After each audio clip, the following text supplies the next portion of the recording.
PCC war room में PCC chief Dotasra क्या कह रहे हैं, सुनेगा। 70 साल का कांग्रेस से हिसाब मांगने वाले मोदी जी, आप 10 साल का हिसाब बताइए। महंगाई का क्या हाल है, बेरोजगारी की आप बात कर रहे थे, किसानों की आमदनी दोगुनी करने की आप जो बात कर रहे थे, विदेश नीति ठीक करने की बात कर रहे थे, देश की आर्थिक नीति ठीक करने की बात कर रहे थे, शिक्षा नीति ठीक करने की बात कर रहे थे। इन सवालों का क्या जवाब है? एक पे एक घोटाले हो रहे हैं। इलेक्ट्रल बॉन्ड जो है देश का सबसे बड़ा अब तक का घोटाला है, जो प्रमाणित हो चुका है। इसको किसी जगह प्रमाणित करने की आवश्यकता नहीं है। सुप्रीम कोर्ट ने अनकॉन्स्टिट्यूशनल स्कीम और इलीगल पैसा बता दिया। सुप्रीम कोर्ट से ऊपर कोई है नहीं। तो जो चीज़ प्रमाणित हो चुकी कि ये बेईमानी की है इन्होंने और भ्रष्टाचार किया है, घोटाला किया है, उसके ऊपर जनता इनसे जवाब मांगेगी और इनको पटकनी देगी और इंडिया अलायंस जीतेगा।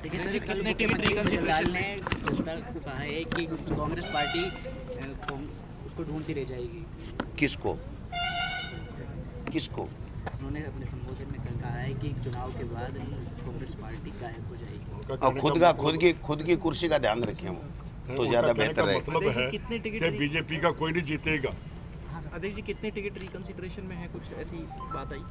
नहीं, देखिए, जो हमारे सुदर्शन रावत जी थे वो विदेश में थे, हमारी कोई बात हो नहीं पा रही थी, लेकिन पार्टी ने ये तय किया कि सबसे मजबूत और अच्छे उम्मीदवार हैं, इसलिए हम लोगों ने रिकमेंड किया था कि वो बहुत बेहतर उम्मीदवार हैं।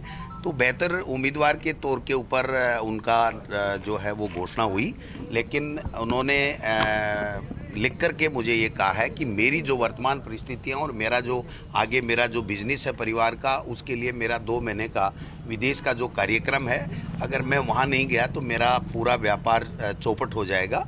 तो मैं समझता हूँ कि उन्होंने कहा है कि हम सब मिल कर के लड़ेंगे, लेकिन और कोई योग्य और अच्छा उम्मीदवार आप चयन करें। पार्टी आलाकमान आग्रह किया है, उन्होंने ये नहीं किया मैं चुनाव नहीं लड़ूंगा, लेकिन उनका ये कहना था कि मेरी ये जो परिस्थितियाँ हैं